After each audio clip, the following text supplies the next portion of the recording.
An ideal chemotherapeutic agent or an antimicrobial agent must exhibit certain specific properties.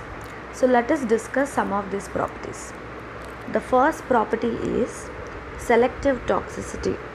A chemotherapeutic agent or an antimicrobial agent should be selectively toxic. What does selective toxicity mean?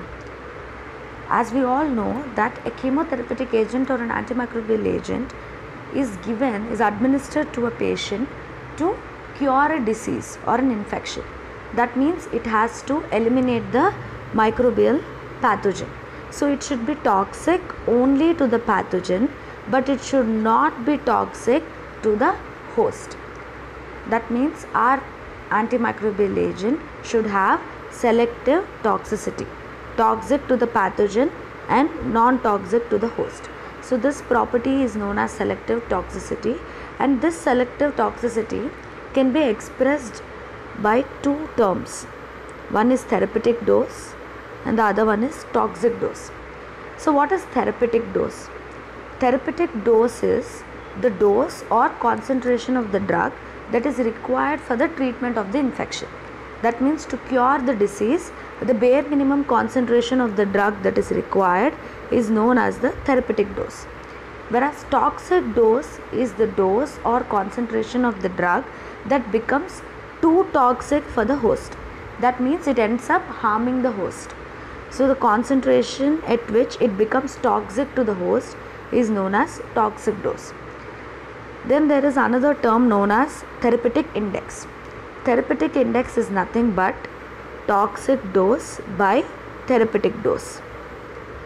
So for an ideal chemotherapeutic agent, the therapeutic index value should be high, right? That means the toxic dose should be high and therapeutic dose must be low, right? That means the concentration at which the drug becomes too toxic should be high. That means it should not be toxic at low concentrations. An ideal chemotherapeutic agent must not be toxic at very low concentrations. So the toxic dose should be high. Whereas bare minimum concentration, the concentration at which it cures the disease should be very low.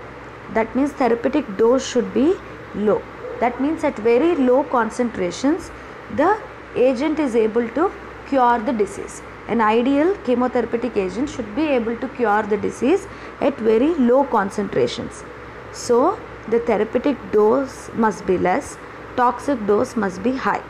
So overall the therapeutic index must be high, right? That means toxic dose by therapeutic dose, the therapeutic index value should be high for a ideal chemotherapeutic agent, right? So if an antimicrobial agent has a high therapeutic index, we can understand that it is ideal and it is safe for treatment.